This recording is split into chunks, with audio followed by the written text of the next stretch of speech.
네, 오늘도 주님의 말씀 안에서 어려운 상황 속에 있지만 힘을 얻으시고 또 위로를 얻으시기를 부탁드립니다.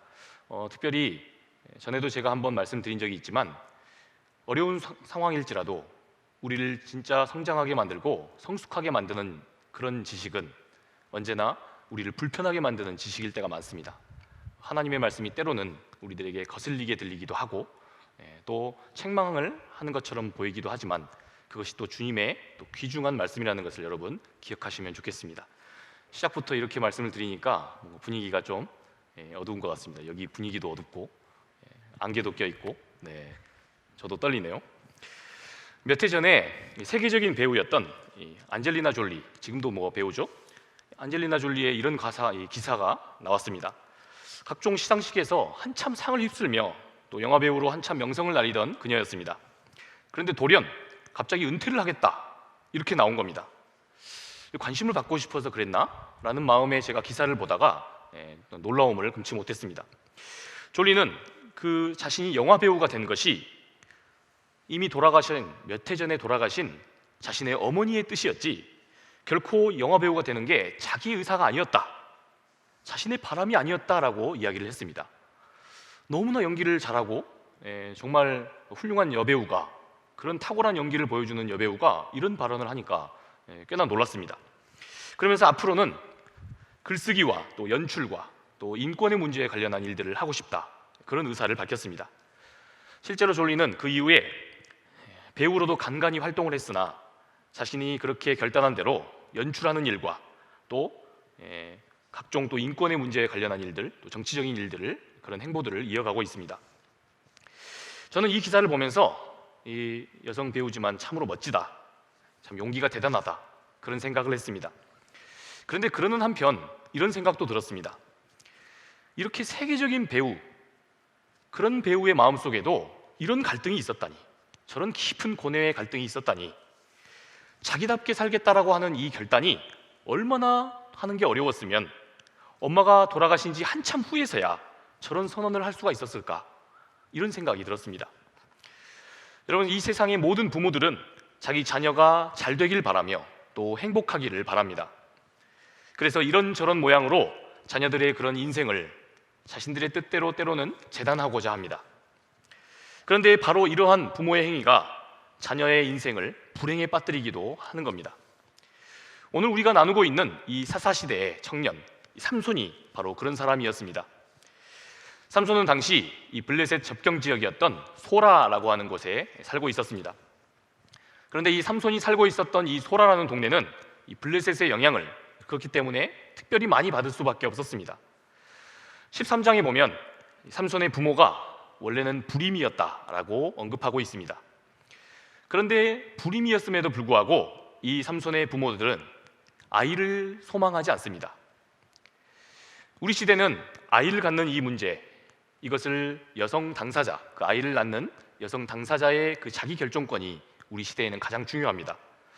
아이가 태어나는 것보다 이 아이를 갖는 이 여성의, 아이로 인해서 자신의 자유를 빼앗기게 될 여성의 권위가 그만큼 신장되었기 때문입니다.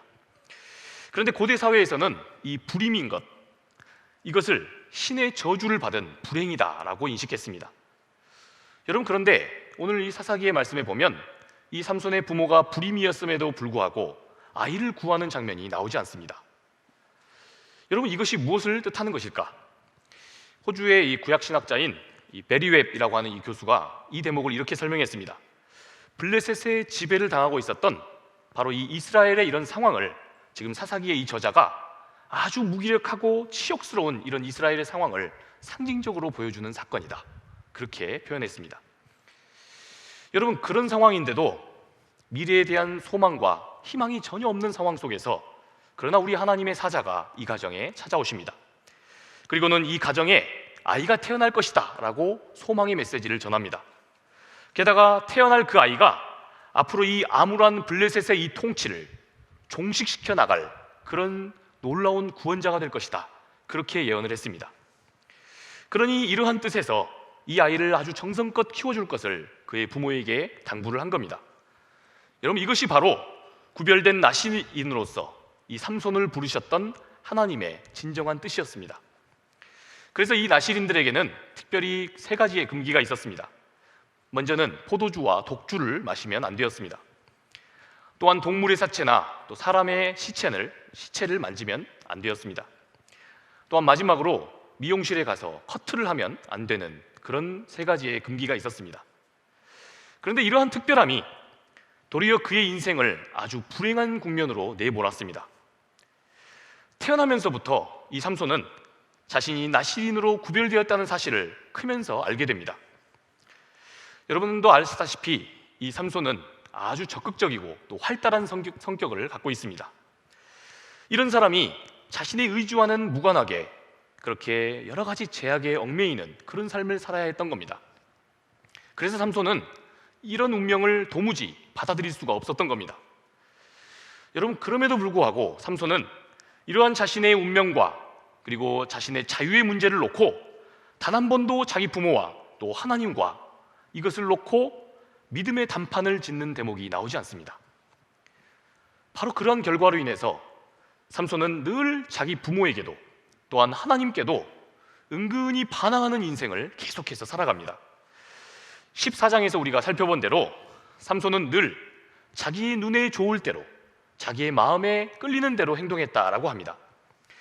이러한 뜻에서 그는 부모의 만류에도 불구하고 블레셋 여인을 자신의 아내로 선택하고자 갑니다. 그렇게 부모를 억지로 이끌고 가서 일종의 상견례를 진행하게 됩니다. 그렇게 블레셋 땅에 가서 자신이 좋아하는 여인을 보고자 하러 갑니다. 이 과정에서 삼손과 그 삼손의 부모는 사자 한 마리를 대면하게 됩니다.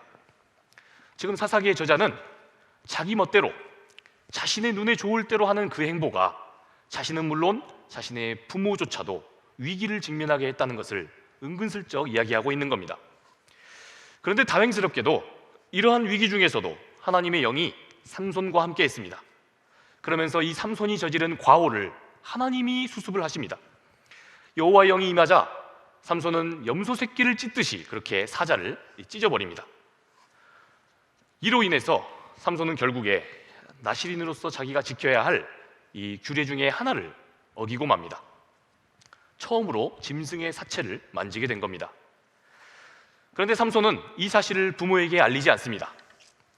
그리고 얼마 후에 이제 정식 혼인을 위해서 다시 자기 부모와 함께 이 블레셋 땅으로 향합니다. 이 장면을 기록하고 있는 이 14장 8절에서 9절 말씀을 함께 읽어보겠습니다.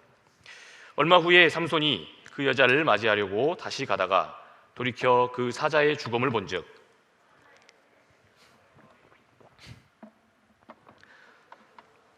먹고 그의 부모에게 이르러 그들에게 그것을 들여서 먹게 하였으나 그 꿀을 사자의 몸에서 떠왔다고는 알리지 아니하였더라. 여러분, 그런데 삼손은 혼인잔치를 위해서 이 블레셋으로 가는 도중에 오늘 본문 말씀을 보면 돌이켰다라고 합니다. 돌이켜서 자신이 가던 길을 돌이켜서 자기가 사자를 죽였던 그 시체가 있는 곳을 향했습니다. 흔히 범죄를 저지른 범죄자가 자신의 그 범행 현장을 다시 가서 그곳을 안전한지를 확인하는 것과 비슷했습니다. 나실인으로서 하나님의 금기를 어긴 자신이 혹시 지난 일에 뭔가 그 이후에 자신의 어떤 삶에 어려움이 닥치진 않을까? 이것이 마음에 아주 걸렸던 겁니다. 이 일로 인해서 자신에게 해가 닥치지 않을까? 그 나실인의 금기를 깬 것 때문에 자기가 불미스러운 일을 당하지 않을까 확인하려고 갔다는 겁니다. 그런데 그 사자의 시체에 가보니 해는커녕 도리어 거기에 무엇이 있었습니까? 꿀이 있었던 겁니다. 여러분, 금기를 어겼는데, 하나님의 말씀과 뜻을 어겼는데 그 자리에 해는커녕 오히려 꿀을 빨게 되었다는 겁니다. 여러분, 그러니 이보다 더 짜릿하고 엑스타시한 그런 경험이 어디 있겠습니까? 그래서 삼손은 아주 내친김에 주검에서 나온 그 꿀을 자신의 부모에게도 드립니다. 그리고 삼손은 보란듯이 부모를 향해서 마음속으로 이렇게 아마 생각을 했을 겁니다. 부모님, 보십시오. 아무 일도 일어나지 않습니다. 나실인의 법, 하나님의 말씀의 약속의 법이요? 그런 구닥다리 말씀을 지키는 것, 그것이 이런 국면에 무슨 도움이 된다는 겁니까? 지금처럼 블레셋이 다스리고 있는 시대에, 강력한 힘이 이 세상을 지배하는 시대에 양보하고 배려하고 자신을 구별하고 분별해서 그렇게 절제하고 거룩하라니요. 그런 약해 빠진 생각으로 살고 있으니 그러니 이 강한 블레셋의 지배를 받는 것 아니겠습니까?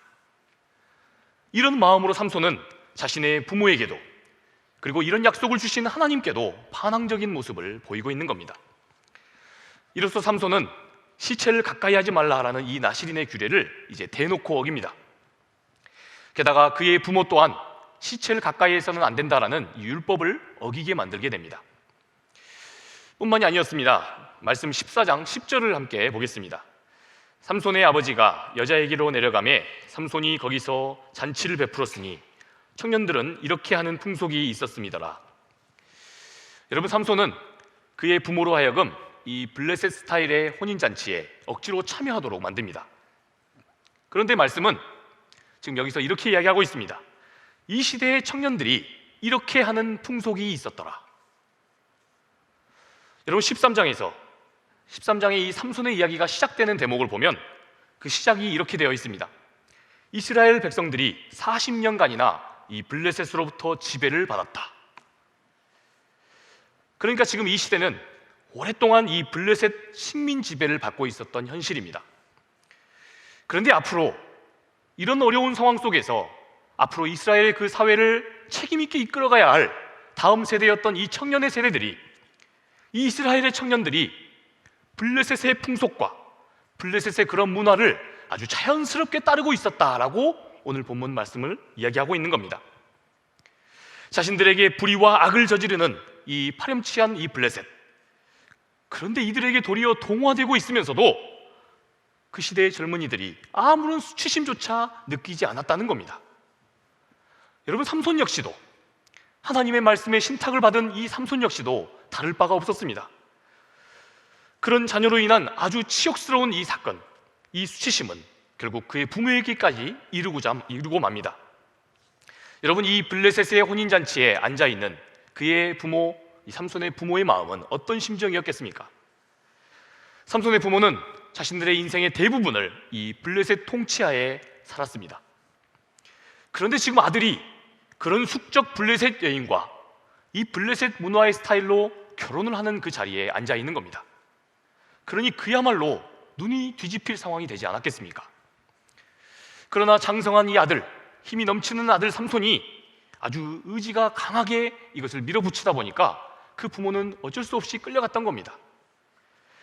게다가 우리가 지난주에 살펴보았듯이 이 삼손이 베풀었던 블레셋 혼인잔치는 이 히브리어 원문을 보면 미슈테라고 했습니다. 이 미슈테라고 하는 이 잔치는 술을 마시다라고 하는 샤타라는 이 단어에서 온 겁니다. 그러니까 이 잔치는 아주 기본적으로 독한 술을 마시는 것을 기본으로 합니다. 이로써 삼손은 나시린이 멀리해야 할 두 번째 규례였던 이 음주를 하게 됩니다. 포도주와 독주를 마시지 말라는 규례도 어기게 된 겁니다.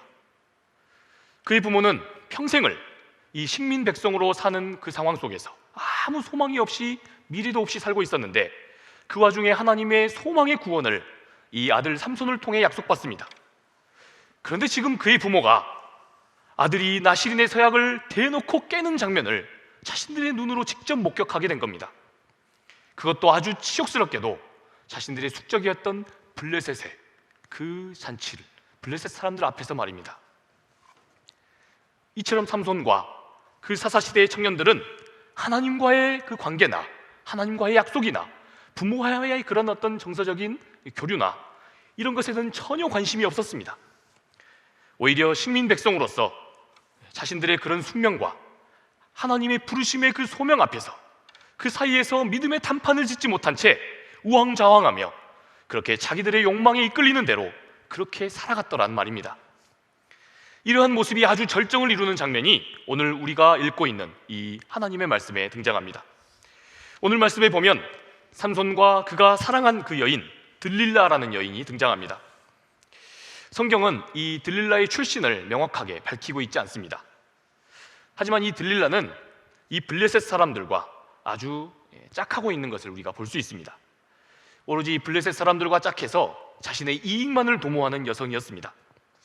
삼손을 속여서 그의 그 힘의 근원을 밝혀내는 대가로 많은 은을 대가로 받게 되는 그런 이익을 도모하는 여성이었습니다.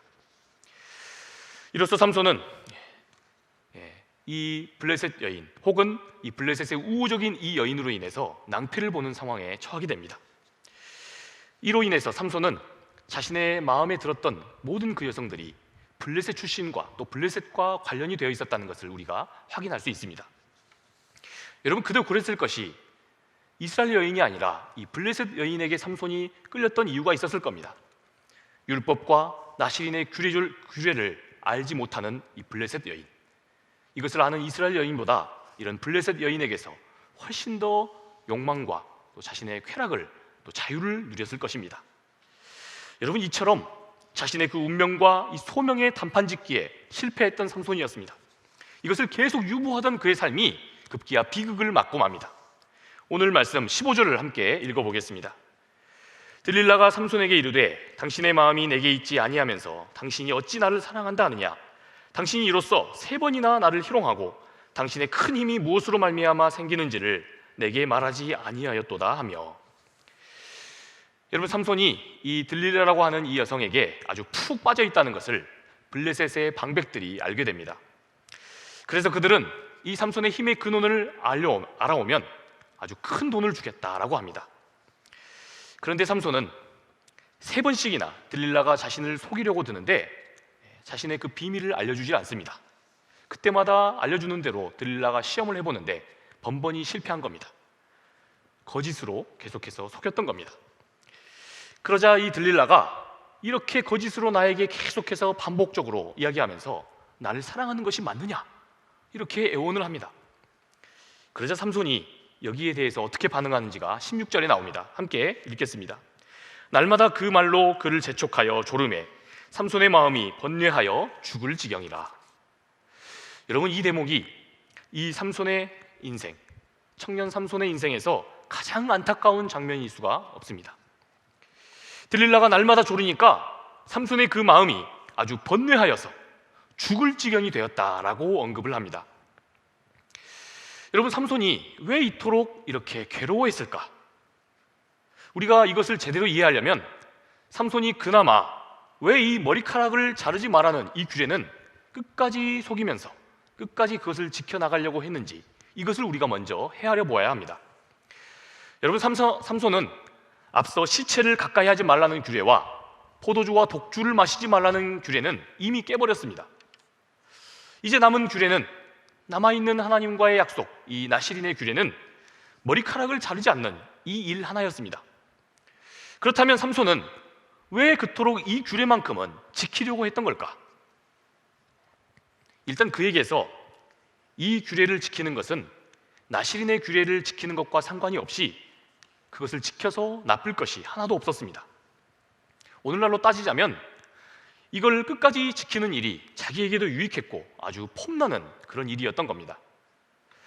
고대 사회에서 이 긴 머리카락을 소유하는 것, 이 긴 머리카락은 곧 힘과 그리고 권력과 관계가 있었습니다. 로마의 황제의 그 가문을 가리키는 이 성경에 나오는 가이사라고 나옵니다. 이 카이사르라고 하는 황제의 칭호가 있습니다. 바로 이 카이사르라고 하는 뜻은 머리가 길고 풍성하고 많다, 이런 의미입니다.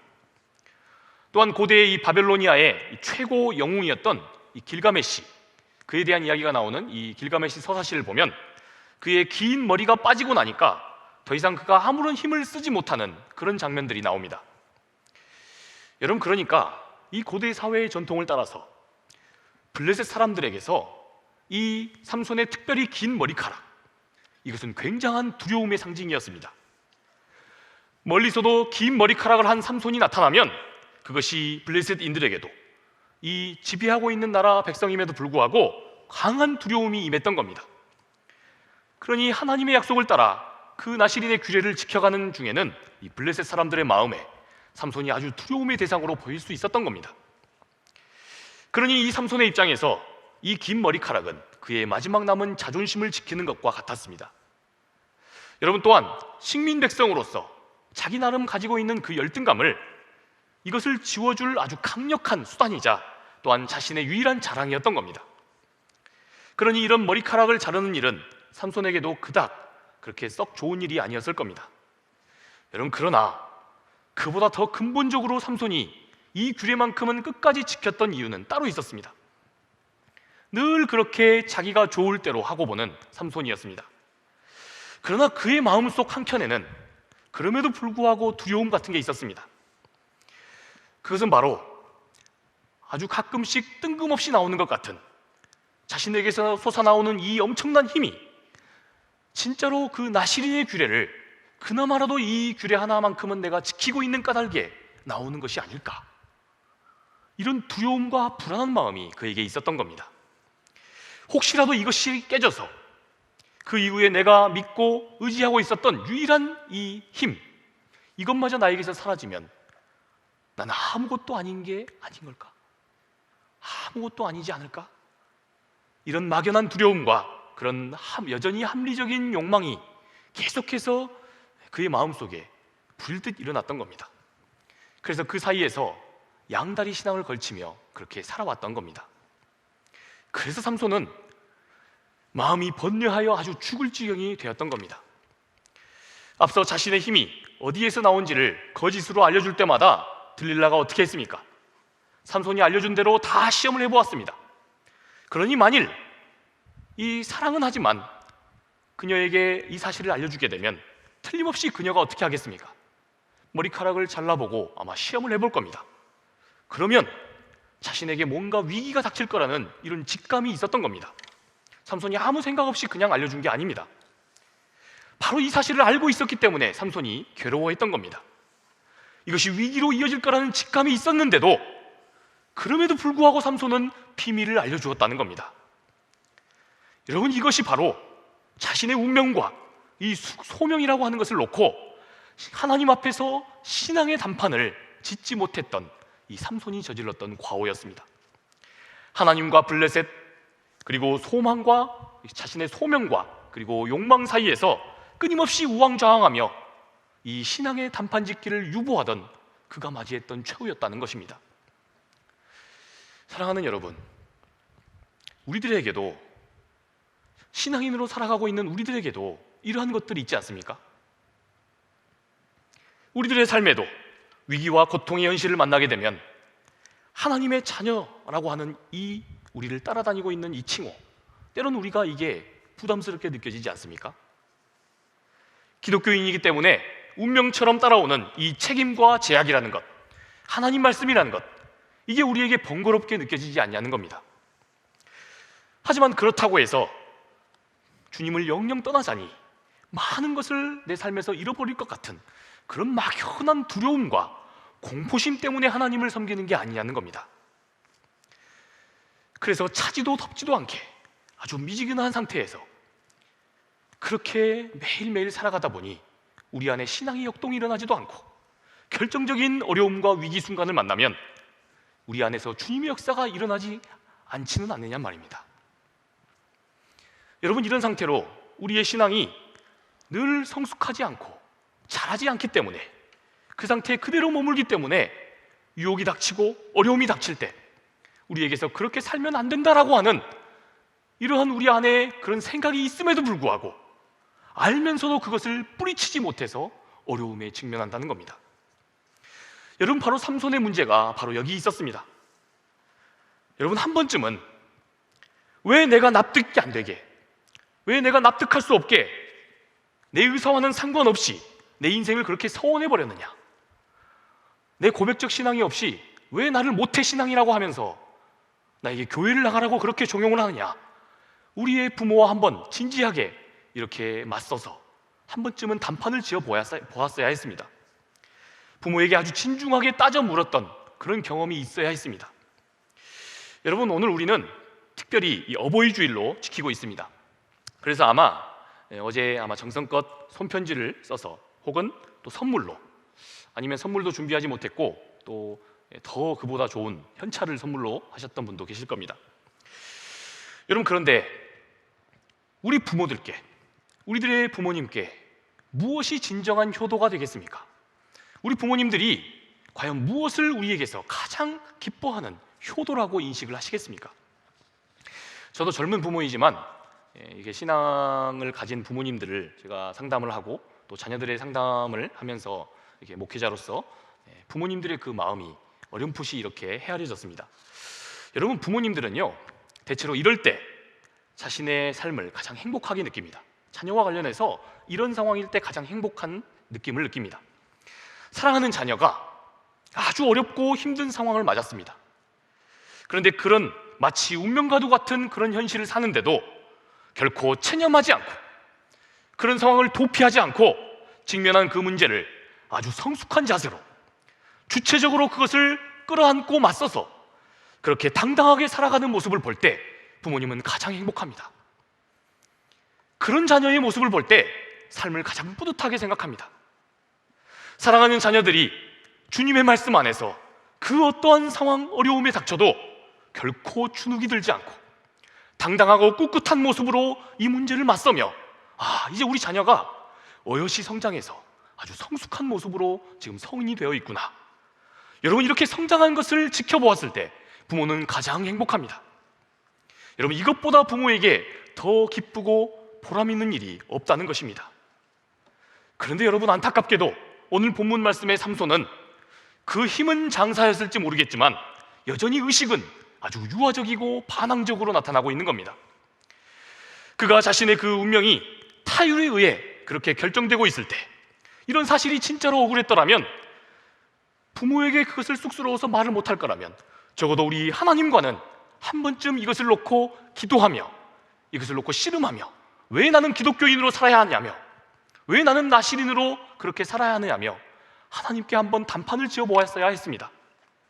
왜 내 의사와 상관없이 내 운명을 결정하셨느냐? 왜 이렇게 부자유스럽게 하시고 규정에 얽매이는 있는 삶을 살게 하시는가?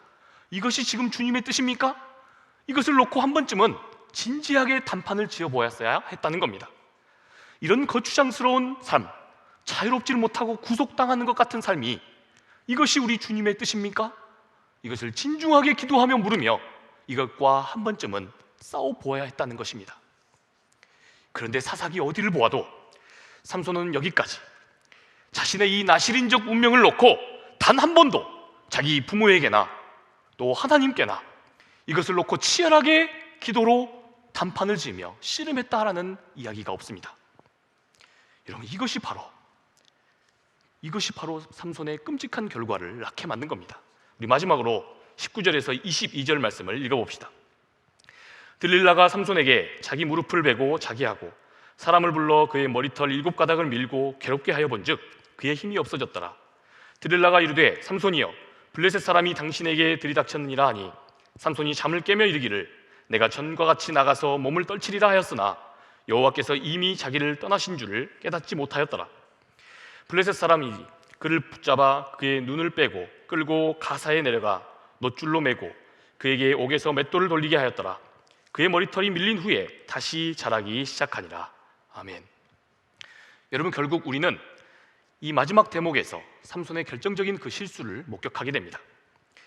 삼손은 이 신앙의 단판 짓기를 실패한 까닭에 자신의 힘이 도대체 어디에서 나오는 것인지 이것을 평생을 착각하고 말았던 겁니다. 그는 끝까지 자기의 그 강력한 힘이 이 머리털 자체의 그 영험함에서 나왔다고 착각했습니다. 그런데 여러분, 22절에 보니까 그의 머리털은 나중에 블레셋에 끌려가서 옥에서 다시 자라게 되자 다시 자라게 됩니다. 하지만 그의 머리털이 다시 자라났지만 그의 괴력은 다시 돌아오지 않았습니다. 그러니까 지금 20절의 말씀처럼 삼손의 힘은 처음부터 어디에 있었던 겁니까? 그의 그 나시린의 그 소원을 유욕해 하셨던 하나님께, 바로 하나님께로부터 나왔던 것이었습니다. 그러나 삼손은 이것을 한 번도 하나님께 진지하게 묻지 않았던 거로 그 힘이 어디서 나오는지조차 알지 못했다는 것입니다. 끝까지 그의 머리털에 신통력이 있어서 그가 힘을 쓰고 있었다고 착각하고 있었다는 말입니다. 여러분, 그래서 삼손은 실패했습니다. 자기의 운명에 관한 구체적인 하나님의 의도와 뜻이 도대체 어디에 있는지를 진중하게 묻지 않는 그의 삶의 태도가 이러한 실패를 불러왔다는 겁니다. 사랑하는 여러분, 우리가 지금 이 믿음의 단판을 지어야 할 이유가 바로 여기에 있습니다. 우리가 살아가는 이 사회, 또한 우리의 각자의 현실에도 여러 가지의 차원의 어려움이 있습니다. 그런데 우리가 이러한 현실을 사는 중에 우리는 주님의 자녀된 특권으로서 우리가 하나님의 부름을 받았습니다. 그렇다면 이 청년의 시기에 우리를 향한 주님의 그 뜻, 그 부르심의 뜻이 무엇에 있는지, 그 의도가 어디에 있는지를 묻는 것은 우리 인생에서 가장 중요할 것입니다. 요즘 우리 청년들에게 아주 큰 인기가 있는 이 밀레니얼 셀러 최 사장이라고 하는 분이 있습니다. 자신이 지식의 어떤 유통의 사장이다 하면서 자기 필명을 최 사장이라고 쓰는 분이 있습니다. 기독교인이면서 또 신학 전공자도 아닌데 이분은 독학을 해서 우리 기독교 신앙에 대해서도 아주 깊은 조예를 갖고 있는 분입니다. 그런데 그가 자신의 책 우리는 반드시 만난다라고 하는, 언젠가 만난다라고 하는 이 책에서 그는 이런 질문을 던지고 있습니다. 예수를 믿는다는 것, 우리 예수 믿는 사람들을 향해서 이런 질문을 하는 겁니다. 예수를 믿는다는 것은 예수님이 하나님의 우편에 계시고 또한 그의 아들이 되신다는 그의 지위를 믿는 것이냐, 그의 지위가 하나님의 아들이고 그가 하나님이시라는 그 지위라고 하는 명제를 믿는 거냐, 아니면 예수님의 공생의 삶과 그리고 십자가적인 그 삶에 구원이 있음을 믿고 확신하며 그것을 삶 속에 직접 구현하고 경험해보는 것, 바로 그것에 있는 것이냐, 예수님을 믿는 삶의 본질이 어디에 있느냐고 기독교인도 아닌 분이 이런 질문을 던지고 있는 겁니다. 여러분, 그의 이 질문은 이 시대의 나시린, 이 시대의 예수의 제자로 살아가고 있는 바로 우리들을 향한 질문이기도 합니다. 우리도 여전히 하나님의 뜻을 붙들고 우리가 단판 지어야 할 문제가 바로 여기에 있다는 것을 잘 보여주고 있는 겁니다. 사랑하는 여러분, 이 세상 속에서 그리스도인 된 우리들의 운명을 놓고 우리 하나님의 뜻, 주님의 뜻이 어디 있는지를 아주 진중하게 단판 지으시는 여러분 되시기를 축복합니다. 이것이 바로 이 청년의 시기에 늘 욕망과 소명 사이에서 갈등하며 살아갈 수밖에 없는 우리들로 하여금 주님의 책임 있는 자녀들로, 그리고 응답적인 삶을 살아가도록 이끌어 가실 것임을 믿습니다. 그래서 타유에 젖어서 그렇게 억지로 신앙생활하는 여러분이 아니라 나다운 삶으로 주님 안에서 아주 자유롭지만 동시에 이 시대에 책임적이며 자기 삶에도 책임적인 삶 살아가시는 여러분 되시기를 축복합니다. 사랑의 주님, 은혜와 사랑을 감사합니다. 하나님께서 어려운 상황, 어려운 형편 속에서 우리들을 이 시대의 나시린, 이 시대의 기독 청년으로 부르셨습니다. 그런데 우리는 하나님께서 우리를 기독 청년으로 부르심의 그 소명을 아주 거추장스러운 규례에 얽매여야 하고 하나님의 말씀에 어떤 굴레가 있어서 그것을 걸리적거리게 계속 내 자유가 침해당하며 내 권리를 잃어버리는 것처럼 생각했습니다. 주님, 그러나 거기에 있는 것이 아니었습니다. 주님, 당신의 뜻이 거기에 있는 것이 아니었습니다. 이 어두운 사회를 살아가노라고 지치고 공고한 인생, 나뿐만 아니라 우리들의 이웃들과 이 세상 모두가 지치고 공고하고 어려운 형편 속에 살아가는 중에 하나님의 말씀 안에 소망이 있음을 알고 하나님의 말씀의 그 뜻에 진정 우리 모두의 행복과 우리 모두의 회복이 있는 줄 알고 그것으로 우리를 주님의 말씀으로 붙드셔서 그렇게 우리에게 말씀의 소명을 주신 줄 우리가 말씀을 통해 들었습니다. 주님, 이러한 주님의 뜻을 이 자리에 나와 있는 우리 모두가 깊이 헤아리게 하여 주시옵소서. 하나님과 우리의 믿음의 신앙을 단판지음으로 우리를 부르신 하나님의 그 뜻이 거추장스러운 율법에 얽매여 있는 것이 아니라 자유로우면서도 이 시대의 책임적인 크리스찬으로 살아가면서 이 시대의 문제, 진정한 대안으로서 우리가 나아가 사랑이 없는 곳에 사랑을 베풀고 어둠이 있는 곳에 빛의 말씀을 전하며 그러한 진리의 말씀에 있다 선을 추구하며 살아가는 삶, 그런 삶을 보일 수 있도록 역사하여 주시옵소서. 그렇게 우리 모두가 쓰임받을 것을 기대하고 소망합니다. 우리와 함께하여 주시옵소서. 이제는 우리 구주 예수 그리스도의 은혜와 하나님 아버지의 크고 극진하신 사랑하심과 성령님의 감화 감동 교통하심의 역사가 이 자리에서 지금 운명과 하나님의 소명 앞에서 믿음으로 단판을 지으며 우리에게 풍부하신 주님의 귀한 소명을 온전히 헤아려 세상 속에서 주님의 온전한 자녀로 살아가기를 소망하는 이 자리에 모인 우리 모든 상당의 청년들 위해, 이 시대에 고민하고 갈등하는 모든 청년들 위해 지금으로부터 영원토록 함께 하옵시기를 간절히 축원하옵나이다. 아멘.